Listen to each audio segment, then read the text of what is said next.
Okay, so let's begin. So ang topic natin para sa quarter 4 ay text and visual dimensions of information and media.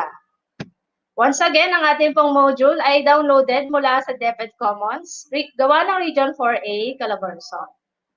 I'm Tutor Kat para sa subject na Media and Information Literacy, and ang ating time slot ay every 4:40 p.m. to 5:20 p.m. at mapapunod po tayo sa mga sumusunod na Facebook page and YouTube channels.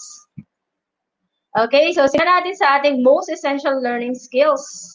Ayan, magandang hapon, Ma'am Dina Jimenez, watching from Muntinlupa National High School, SDO Muntinlupa, NCR. Ayan, magandang hapon po sa iyo.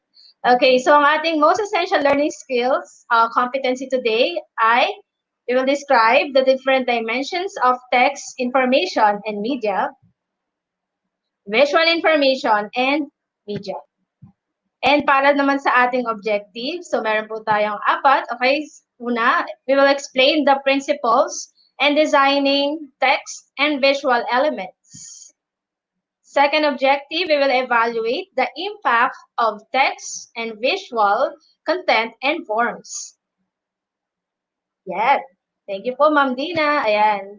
And para sa ating third objective, we will design a personal brand or logo using appropriate text and visuals. And sa fourth objective natin, we will spread positive and affirming information through visual media. Okay, so let us have first our review. So last third week natin sa fourth quarter, ang topic natin is about implications of media and information. So ito lang para sa ating review, we will just fill in the blanks. Okay, para sa una, media information, blank of life. So what do you think? You can participate po by typing in our comment section. So ano kaya yung unang implication ng media information na diniscuss natin last time?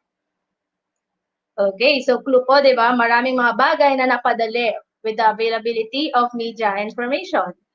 So the answer for that is media information improve quality of life. Okay, so sagutan naman natin yung pangalawa, media information for blank, okay, participation. So ano kaya yung sagot yan? Okay, clue, di ba? Through media information, through internet, through different social medias, we can participate with issues with our government and the like. So the answer para sa pangalawa ay, yes, Ma'am Dina, tama po kayo sa number 1, improve quality of life. Kaya magandang hapon, Sir Del Sandugo, Ma'am Reyes Manalo. Okay, magandang hapon po sa inyo. Sa pangalawa, answer is media information for greater political participation. Okay, number 3, media information, blank, opportunities. Okay, so with media information, maraming mga bagong trabaho na nabuo, 'di ba? We can sell items online. So ano kaya yung sagot dito sa pangatlo? Greater political. Yes, Ma'am Dina, tama po kayo diyan sa pangalawa. Okay, sa pangatlo. Okay, so ang sagot sa pangatlo ay promoting economic opportunity. So media information promotes economic opportunities. Yan, tama rin po, Ma'am Dina. Very good si Ma'am Dina. Okay, number 4, media information for improvement of blank. 2 words yan, okay? May kinalaman yan sa education, di ba? Dati, lakastik lang tayo sa traditional way of educating, di ba? Of education. Now, with the availability of internet and the different gadgets, di ba? Online platforms, it improves blank and blank. Okay, clue starts with L. Okay, let us see. Magandang hapon, Tere de la Cruz. Tama ka doon sa promoting economic? Yeah, tama rin po, Ma'am Dina and Tere. Learning environment. Correct. So, media information for improvement of learning environment. And number 5, media information individuals as more blank. Again, 2 words naman ito. Blank and blank. Okay. First word meaning unity. Okay, that's the clue. So, first word, First blank, it means unity. And the second word, social. Okay, I'm going to give the second word, social. What do you think is the first word? Okay, let's see. Media information individuals as more cohesive social units. Okay, so yun yung topic natin last time. Now, let's proceed with our lesson today. So, what went wrong? So, meron ako dito papakita ang 4 na business card and tell me what went wrong. So, start tayo dito sa letter A. Yan, magandang hapon, Anna Marie, Ma'am Anna Marie Lerma, watching and listening from Sisters of Mary Immaculate School, San Pedro, Laguna. Yan, magandang hapon po. So, start tayo dito kay Juan de la Cruz. So let's see. So ang letter A nating business card, Juan de la Cruz, MD, is a pediatrician. Okay? Your child's health is my concern. So identify natin what went wrong with the design of each card. You may type in the comment section. So ano kaya yung mali dito sa business card ni Juan de la Cruz, which is a pediatrician. So ang ating pong module, yan, so ganyan nyo po siya sasagutan. Meron diyang tatlong table, card A, B, C, and D. Ano yung mga napansin yung issue and suggestions for improvement. So let's go back dito kay letter A. Sige nga po. Ano kaya yung mali dyan sa design ng business card ni Juan de la Cruz? Okay, so kung mapapansin natin, sa pangalan pa lang, diba, sa tingin ba natin, maengganyo yung mga anak natin pag pinakita natin sa kanila na dito tayo pupunta kay Dr. Juan de la Cruz. Ipapacheck up natin yung ngipin mo or papacheck natin yung nararamdaman mo, diba? Look at the font. So, hindi siya akma para sa ganyang klase ng business card. Tama po, Ma'am Dina. Medyo scary font, diba? Tama. Kung familiar kayo sa font style na yan, chiller ang tawag dyan. Ayan. So, next, let's go to letter B. So, ang problem sa letter A is yung font style na ginamit. Diba? Letter B, clear vision, eye center. Clear vision. Okay? So, tingnan natin. Unang-una. Yan. Too crowded daw, sabi ni Ma'am Anna Marie. Sabi ni Ma'am Dina, it should be formal. Tama po. Yung letter A, it should be formal. Okay? Letter B, clear vision, eye center. Yun yung pangalan ng kanyang clinic. Diba? Optical clinic. Look at the font, diba? Clear vision, eye center. Hindi natin siya ganoong mabasa. So, hindi tama yung kulay, font color na ginamit doon sa clear vision, eye center. Hindi siya nababasa. Ayan, kung kita nyo pa yung nakalagay sa ilalim, tama po, it's not clear at all. Sabi din ni Ma'am Anna Marie, unclear. Yung nasa ilalim, ayan, your child's health is my concern. Kung hindi mo siya tititigan na mabuti, hindi natin siya mababasa. So, we have to check din dun sa font color na gagamitin natin. Okay, letter C. Yan, can't be read at all. Letter C, Maria O. Clara, writer, editor, content creatress. Okay, look at the spelling of writer, editor. Diba, kulang ng O. And then, yung pangalan niya, Maria O. Clara, cursive, and then yung alignment. Look at the alignment, diba? Pati yung size ng details. So, hindi siya ganun kaayos, hindi ganun ka-organized. Okay, what are your other observations? You may type in sa ating comment section. Wrong spelling, tama po, Ma'am Dina. Yan. Okay, so ganun nyo po sasagutan yung nasa module po natin, ano yung issues ng design na nakita nyo, and ano yung suggestion to improve. Too small lang po. Tama po. Misspelled word, sabi din ni Ma'am Anna Marie. Okay, para sa letter D, look at this. Tingnan po natin. Gigi San Simon, interior decorator. Wow. Look at the business card. Is it attractive? Di ba? Magpapadesign ka ba sa kanya? Diba, kung ganyang klase yung business card? So, dito, yung kanyang pangalan, di ba, nakaharang. Doon sa likod, may description pala siya doon sa likod. And ang font na ginamit niya, yan, too messy. Tama po. I can provide you with the best. And, yan, di ko mabasa yun nandun sa likod. So, we have to organize, di ba, yung mga positioning ng text, yung style ng text, font color, and so on and so forth.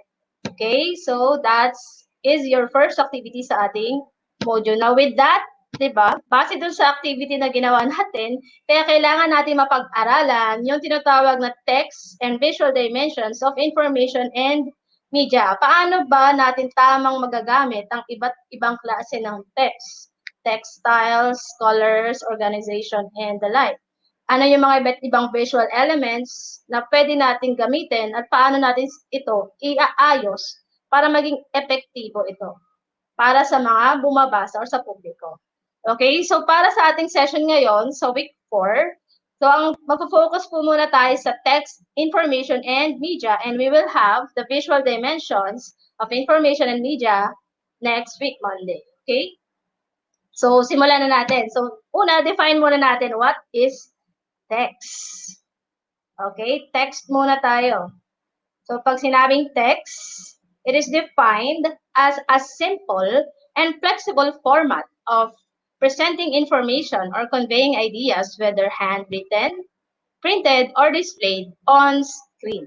Ito yung pinakasimple sa lahat, di ba? Yung text in giving information or presenting information. Pwede itong sulat kamay or tinatawag nating digital. Okay.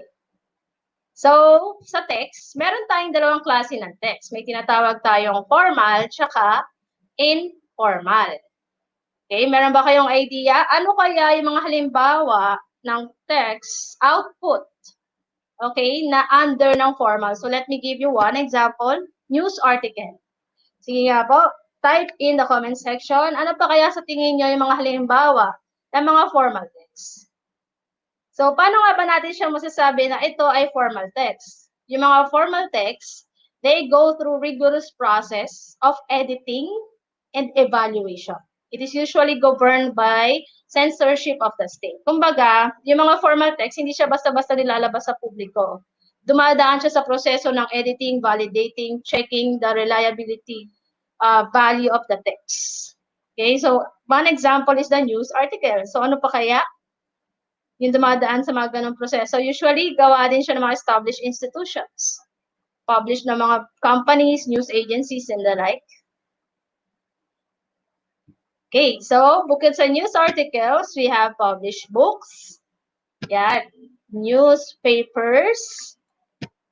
We have magazines, advertisements, yung mga ads na nakikita natin, dumadaan yun sa mga proseso. Okay, next, mga research, of course. Tama po, Ma'am Dina, mga magazine articles. Okay, now, pag sinabi naman nating informal, halimbawa dyan ay blogs. Sige nga po, magbigay po kayo ng halimbawa ng mga informal text. Now, my example is blogs. Okay, paano nga ba natin may consider na ang text ay informal? Kapag ito ay galing sa sarili nating opinion, based on our own opinion. Okay, opinions or views on different issues and processes and the like. Now, bukod sa blogs, ano pa kaya? Okay, if you're using emails, yan, mga personal emails, it's under informal text. We have SMS or text messages, yan, informal yan. We have online messengers. Yan, mga editorials daw, sabi ni Ma'am Dina Jimenez, editorials. Okay, we have social media platforms. Anything that you post in social media is under informal. Tama po, SMS. So, yan po yung dalawang klase ng text. Now, kung tayo, di ba, as consumers of text, media, and information, we need to ask questions regarding the text content to ensure its reliability. So, paano nga ba natin mati-check yung trustworthiness? Mapagkakatiwalaan ba natin yung text information na nababasa natin? So, ito yung mga dapat nating sagutin ng mga tanong. Una, who or what institution is sending this message? Kanino ba siya galing? Okay, saan yung source? Reputable ba yung source na yan, na pinanggalingan ng information na yan? Okay, number 2, what techniques are used to attract and hold attention? Dapat, as wise reader, di ba, alam natin kung paano niya tayo tinadala doon sa target na information na gusto niya ibigay sa atin.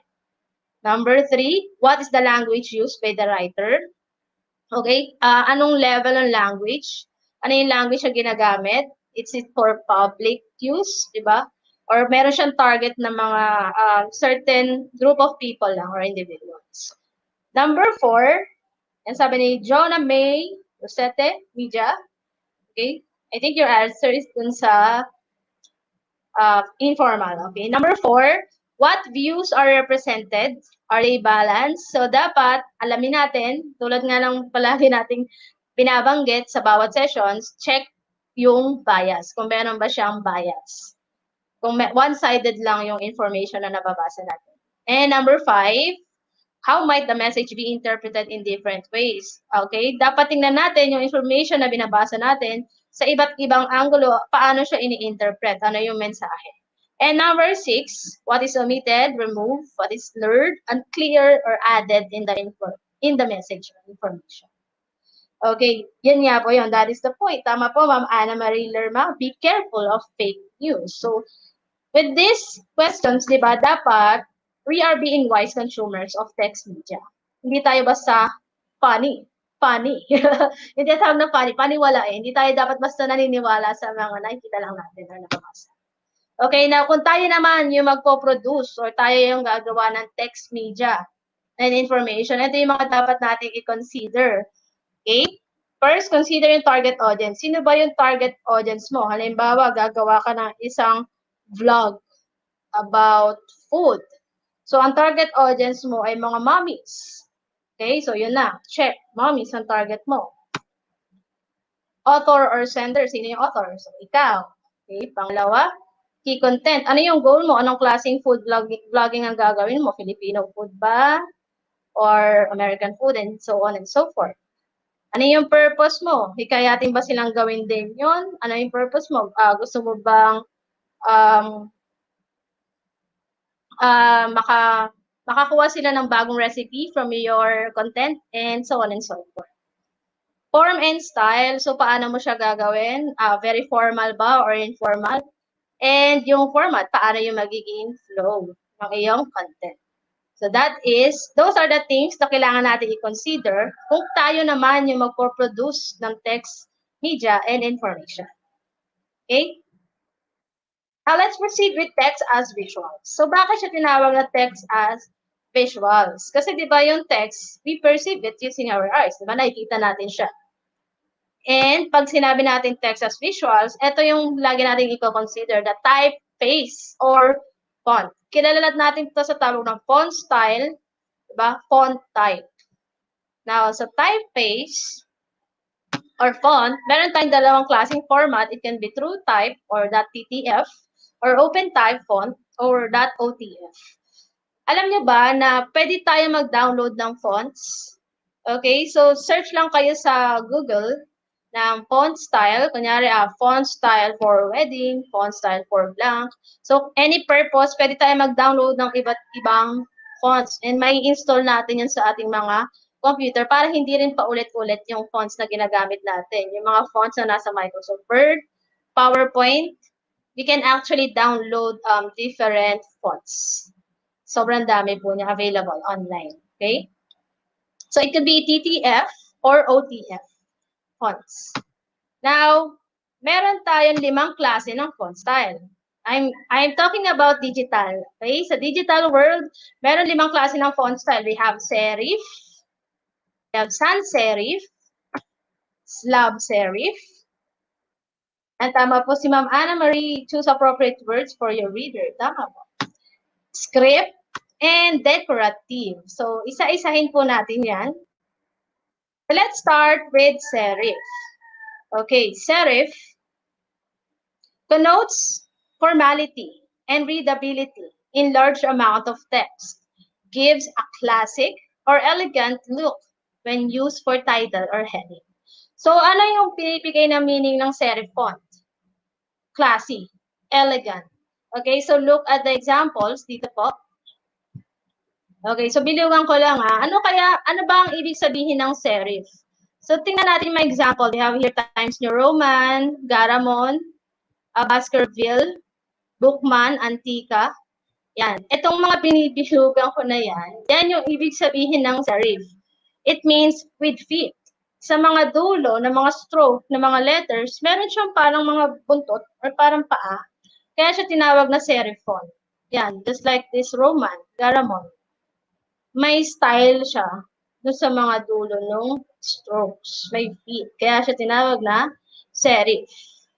And serif, ginagamit siya usually sa body text of books, newspapers, magazines, research publications. So I'm going to show you an example. Okay, halimbawa na lang yan sa cover ng magazine, Time magazine, di ba? It looks classy and elegant. Ayan, sa mga newspapers, ginagamit din yung serif font. And doon sa mga title, front cover sa research, di ba? Yun yung parang default format, Times New Roman. I'm not sure kung sa ibang school is na iba na yung mga format sa font style. Yeah. Next style ng typeface, next type, is the sans serif. By the way, sans, the word sans, is a Greek word meaning without. So wala siyang pa, it's just plain stroke. So halimbawa nga dito, yan, yung sa Arial, we have Century Gothic, Tahoma, Verdana, and Calibri. Yan. Now, ano yung implication kapag ginamit natin si sans serif? It brings a clean or minimalist look to the text, gives a modern, okay, going to give emphasis on this modern look and used primarily in web page designs. So kung mapapansin nyo sa mga modern outputs or printed materials, madalas na ginagamit na nila is yung sans serif. Meron din dahilan kung bakit sans serif ang ginagamit nila kasi gusto nilang madali mabasa for clear and direct meaning of text. So halimbawa nga dito, ginagamit siya sa mga road signages, mga building directory. Kung titingnan niyo yung mga packaging ng mga products natin sa nutrition facts in food packages, yan. Sans serif ang ginagamit nila. Kasi nga, kahit malayo, mas madali siyang mababasa. Okay, halimbawa dyan yan, mga road signages, yan, mga directory, and nutrition facts. So, kung ang goal mo sa iyong gagawing output is madali siyang mabasa kahit nasa malayo, diba? Mas madali siyang readability. Okay, ang gamitin natin is yung sans serif font. And kung gusto mo ng modern style, diba? Use sans serif font. And next, third is slab serif. Okay, the word slab means thick. Okay, it carries a solid or heavy look to the text. In short, siya yung parang naka-bold style ng serif font. So, halimbawa dyan is yung Rockwell. Tingnan natin. Yan yung Rockwell, meron siyang playbill, tsaka yung Black Oak. It is used for large advertising signs on billboards. Okay, so kung ang aim mo is mabasa siya kahit sa sobrang layong distance, and for ano siya, for banners, billboards. Okay, yan yung halimbawa. So ang ginagamit is yung slab serif font. Okay, so nakakatatlo na tayo. We have serif, sans serif, slab serif. Let's go to script. Okay, script draws much attention to itself because of its brush-like strokes. Sa Tagalog, dikit-dikit na font. So, yung mga script, yun yung mga dikit-dikit na font natin. Kung i-check nyo yan sa Word, di ba? Sa PowerPoint, yan mga Edwardian script, Vladimir, brush script, French script, freestyle, yan. Basta dikit-dikit yung font, tawag doon ay script. It must be used sparingly and not to be used in large body text. So, bakit daw hindi siya pwedeng gamitin kung ang aim mo is, halimbawa, pang billboard? Kasi manipis eh. Usually manipis yung strokes at hindi siya mababasa kasi may mga paikot-ikot siyang style. Usually for wedding invitations, yan, doon siya ginagamit. Invitation cards or other formal events. So, I'm going to show you an example here. Yan, yung mga wedding invitations, yung mga tarpaulins, halimbawa like anniversary or any formal occasions. Okay. And last, we have display or decorative. Now, display caters to a wide variety of emotions such as celebration, fear, horror, etc. or themes such as cowboys, circus, holidays, summer, kiddie, and etc. So pag sinabing decorative, meron tema. Di ba? Nakakatakot, um, nakakatuwa, di ba? So meron siyang tema, merong feeling na gustong ibigay doon sa font style na gagamitin. So it must be used sparingly and not to be used in large body text. So halimbawa nga dyan is yung curls. Yan, chiller na font. Curls, di ba pag medyo kiddie yung style, chiller kapag nakakatakot. Yan, Joker man. Yan, medyo fun din yung style. Bauhaus. Yan. And other fonts. So yun yung 5 typefaces natin sa digital text. Okay, we have serif, sans serif, slab serif, script, and decorative. So, halimbawa ng decorative yan, pag Happy Halloween, birthday, so may mga tema. Okay, so let's go now to the design principles and elements. Tama po, Ma'am Dina, there's always a theme para sa decorative. So, meron tayong dapat i-consider sa paggamit natin ng mga text. Una is emphasis. This refers to the importance or value given to a part of the text-based content. Okay? Sa Tagalog na emphasis, ano yung bibigyan mong diin? Paano mo bibigyan diin ang isang salita para madali itong mag-gets ng audience? Para madali nilang mag-grasp, ay, ito lang pala yung gusto niyang bigyan diin or ibigay na mensahe sa akin. Okay? Pwede mo siyang i-bold, pwede mong i-italize, diba? Kapalan mo pa, bukod sa bold, diba? Mas kapalan mo pa, darken.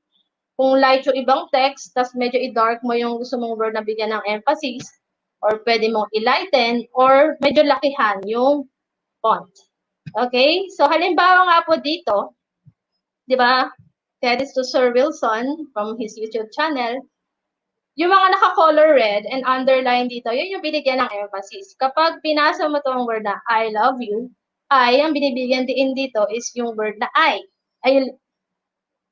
Yan, tama po, Ma'am Dina. It's either written in bold letters or italicized.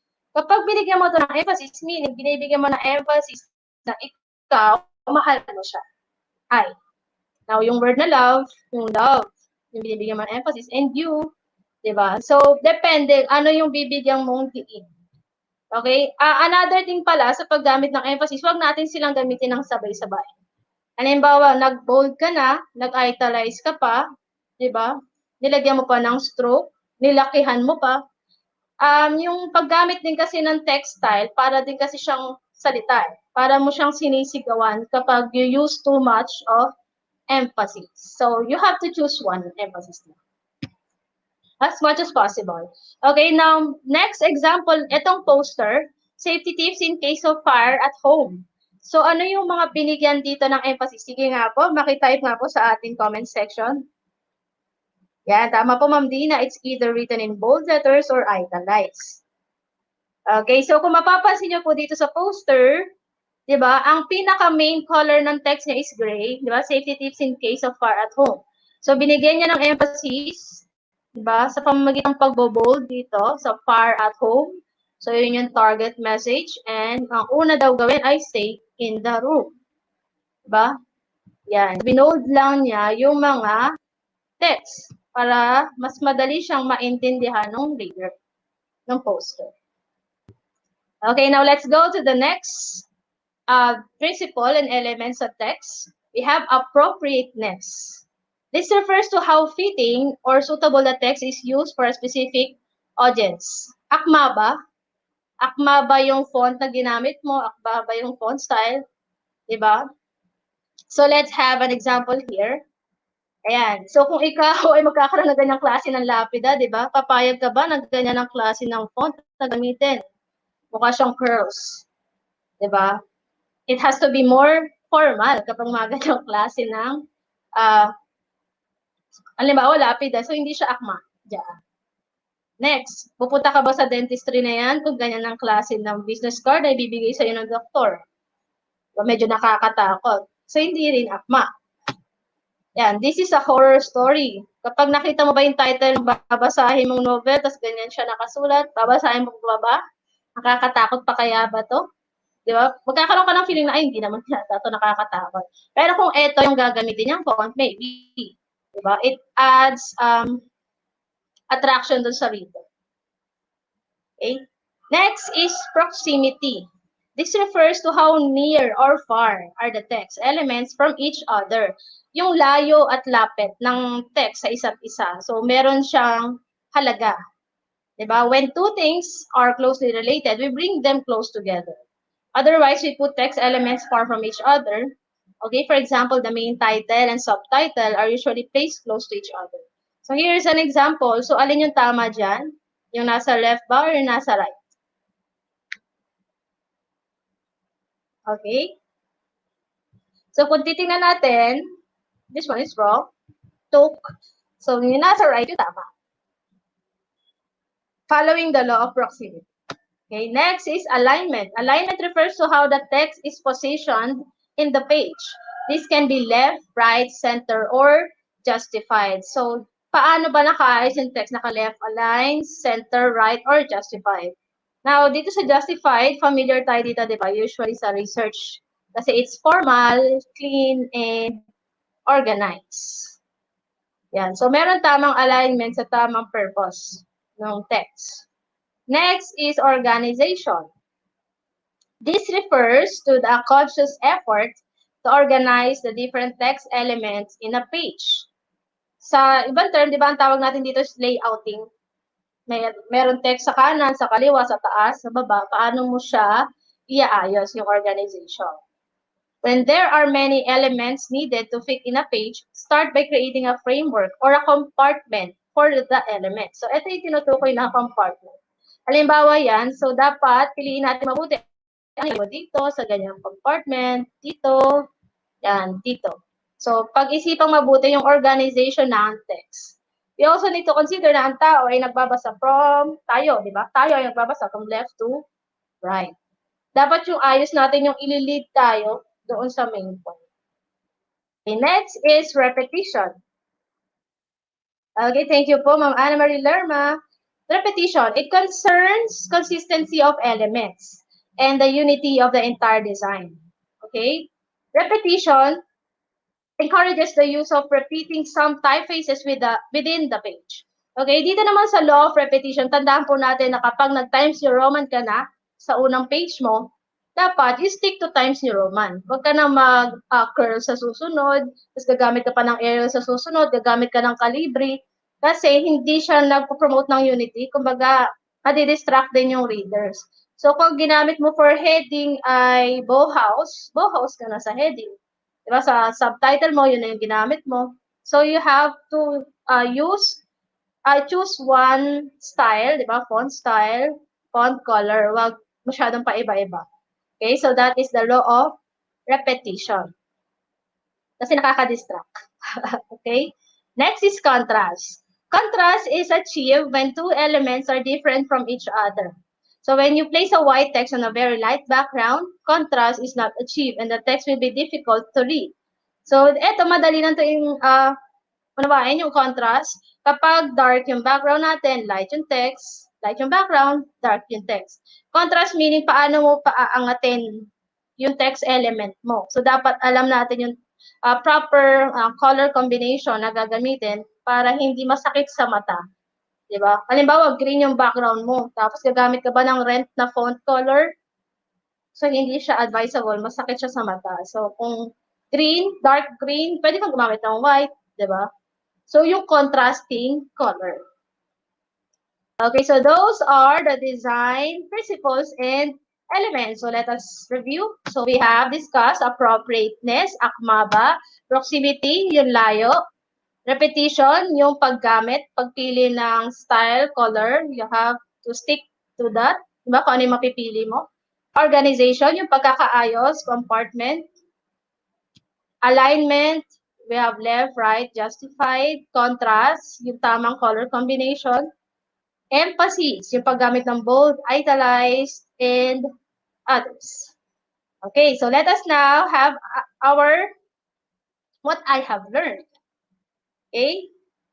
So yung may participate pa by typing in the comment section, ano kaya yung halimbawa dito ng serif font? Okay, number 1. Ano yung sagot natin sa number 1? Is it A, B, C, D, or E? Again, ang serif, yun yung merong feet. Diba? May stroke sa dulo. Okay, if your answer is B, you are correct. So, it's letter B. Halimbawa ng sans serif, modern style ng font, it's letter D. Ito yun. Letter D. And script, yung dikit-dikit na font, it's letter E. Slab serif, yung naka-bold na serif font, yan, it's letter A. And decorative, it's letter C. Okay, number 6. It concerns consistency of the elements in the unity of the entire design. Tama pa, Ma'am Dina. Letter B sa number 1. Okay, number 6. So, ano po yung sagot natin dyan? Anong principle ng design? Consistency. Kung ano yung ginamit mong font style sa umpisang page mo, dapat yun din hanggang sa dulo. Kung anong color ng font na ginamit mo, dapat yun din hanggang sa dulo. We are talking about repetition. Okay, number 7. Refers to the conscious effort to organize the different text elements in a page. Okay? So, yan nga yung sinabi ko kanina, yung may mga box-box, di ba? Compartment style. Kung marami kang text na ilalagay, dapat alam mo kung saan siya ilalagay. Number 7, it's organization. And number 8, refers to how the text is positioned in the page, left, right, and justified. Left, right, center, and justified. Okay? Number 8 is alignment. Number 9, it refers to the importance or value given to a part or text-based content. Okay, importance or value, you're giving emphasis. Okay, number 9 is emphasis. And number 10 refers to how fitting or suitable the text is used for specific objects. Appropriateness. Okay, so that's all for today. I hope marami po kayo natutunan regarding sa text dimension of media and information. So next Monday, we will talk about visual dimensions and media.